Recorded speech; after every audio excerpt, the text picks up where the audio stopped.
बेहद स्पेशल सत्य और तथ्य। नरेंद्र दामोदर दास मोदी, ये वो नाम है जिसने भारतीय राजनीति के नए वर्जन का आगाज किया।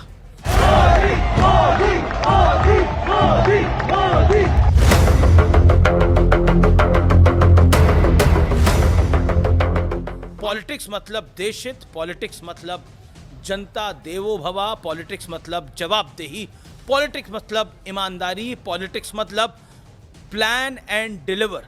प्रधानमंत्री मोदी का जन्म 17 सितंबर 1950 को गुजरात के वडनगर में हुआ और तब से अब तक यानी 17 सितंबर 2025 तक 75 वर्षों का यह सफर अपने आप में एक ऐसी खुली किताब है जिसका एक एक पन्ना जन सेवा के लिए समर्पित नजर आता है।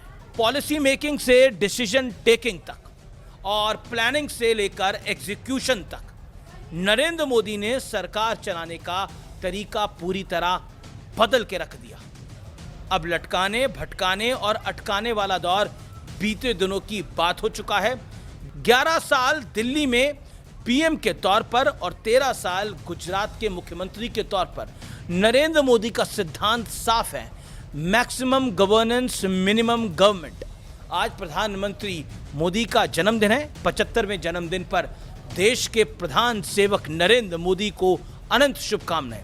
आज ये परफेक्ट मौका है प्रधानमंत्री मोदी के कर्तव्य पथ पर सफर करने का और ये समझने का कि कैसे नरेंद्र मोदी इंडियन पॉलिटिक्स में इनविंसिबल हो गए हैं। साथ ही ये भी जानेंगे कि कैसे हमारे पीएम मोदी द बॉस बने।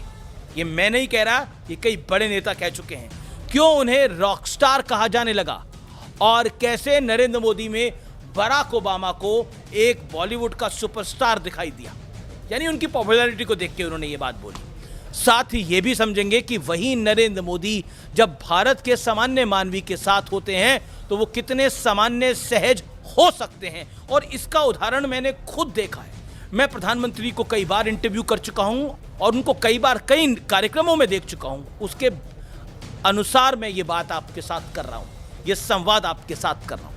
नरेंद्र मोदी 23 साल से एडमिनिस्ट्रेशन में हैं, यानी मुख्यमंत्री और प्रधानमंत्री के पदों पर उन्होंने जब भी चुनाव लड़ा मैदान में उन्हें कोई टक्कर नहीं दे पाया है।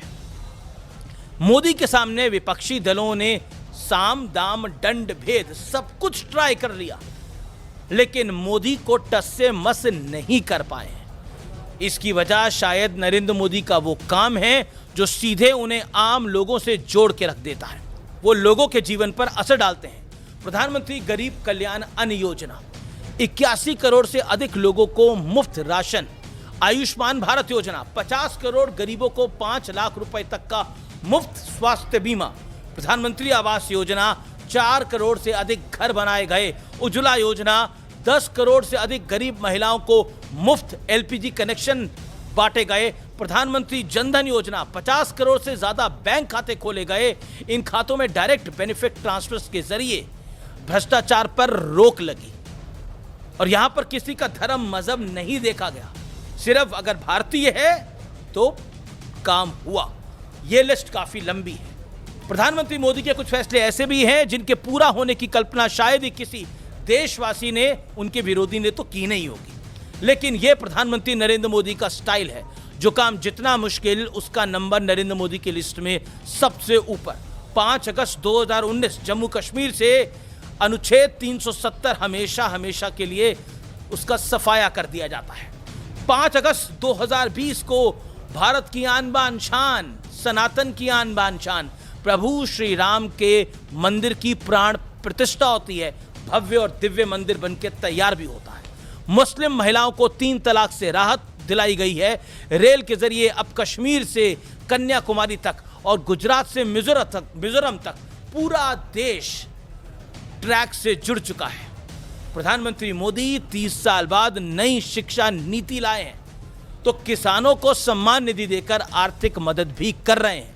प्रधानमंत्री मोदी के विजन का दायरा 360 डिग्री है, यानी ऐसा एक भी कोना नहीं है जहां तक विकास की किरण ना पहुंची हो।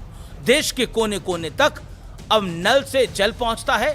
साथ ही घर में टंगे बल्ब भी अब एलईडी में बदल चुके हैं। याद होगा आपको, पहले तो बल्ब टंगते थे, CFL टंगती थी, लेकिन 2014 के बाद LED आम बात हो गई।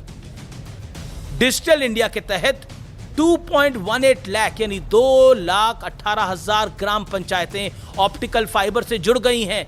ग्रामीण इंटरनेट कनेक्टिविटी 37.77 करोड़ से बढ़कर 53.66 करोड़ हो गई है। भारत दुनिया का सबसे तेज 5G अपनाने वाला देश बन गया है। भारत की डिजिटल ट्रांजैक्शन कैपेबिलिटी दुनिया को चौंका रही है। अप्रैल 2025 में 24 लाख करोड़ रुपए के ट्रांजैक्शन हुए हैं। यह दुनिया में रियल टाइम डिजिटल पेमेंट्स का 49% है। सोचिए भारत कहां से कहां तक पहुंच गया है। और इसी देश की संसद में इसी डिजिटल पेमेंट का मजाक एक पूर्व वित्त मंत्री चिदंबरम ने उड़ाया था। प्रधानमंत्री नरेंद्र मोदी की दूरदर्शिता का ही नतीजा है कि भारत के मेड इन इंडिया वाले बब्बर शेर की दहाड़ दुनिया भर में गूंजने लगी है और सुनाई देने लगी है।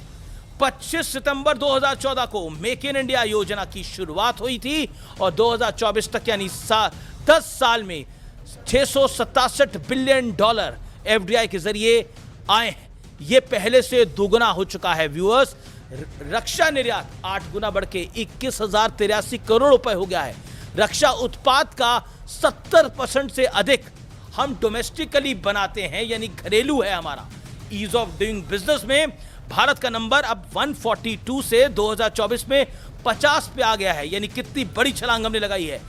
1500 से ज्यादा अननेसेसरी कानून खत्म कर दिए गए हैं। नया बिजनेस शुरू करने का समय अब 27 दिन से घटकर 8 दिन हो गया है।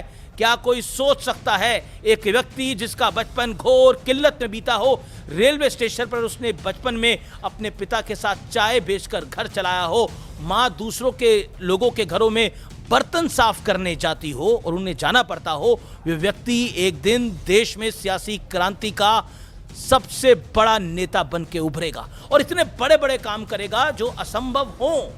सोचिए नरेंद्र मोदी की डिजिटल ताकत कितनी बड़ी है, नरेंद्र मोदी की सांस्कृतिक ताकत कितनी बड़ी है। मुझे आपको बताना नहीं है, चाहे वो हमारी जड़ों की बात हो और चाहे वो टेक्नोलॉजी की बात हो, नरेंद्र मोदी का कनेक्ट जोरदार है। नरेंद्र मोदी जब जब चुनाव में उतरे तब तब एंटी इनकम्बेंसी यानी सत्ता विरोधी लहर ने दम तोड़ दिया। दुनिया के राजनीतिक इतिहास में पहली बार प्रो इनकम्बेंसी यानी सत्ता के पक्ष में लहर जैसी टर्म किसी को सुनाई दी और पत्रकार भी इस पे बिलीव नहीं करते थे, लेकिन मोदी के बार बार जीतने के बाद इसको बिलीव करना पड़ा। बीजेपी की सत्ता में वापसी कई राज्यों के अंदर इसको बिलीव करना पड़ा। इसलिए नरेंद्र मोदी को मॉडर्न इंडियन पॉलिटिक्स का आर्किटेक्ट कहा जाए शायद तो ये गलत नहीं होगा, क्योंकि प्रधानमंत्री आज में जीते हुए 2047 तक देखने की क्षमता रखते हैं, दक्षता रखते हैं। प्रधानमंत्री मोदी ने 2047 तक भारत को विकसित राष्ट्र बनाने का लक्ष्य रखा है और इस दिशा में उन्होंने कई महत्वपूर्ण कदम उठाए भी हैं।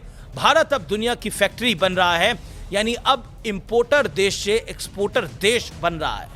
जल्द ही चीन और ताइवान के साथ साथ भारत भी सेमीकंडक्टर इंडस्ट्री का बड़ा नाम होगा। डिफेंस में भारत की मैन्युफैक्चरिंग क्षमताएं क्या कर सकती हैं, ये पूरी दुनिया ऑपरेशन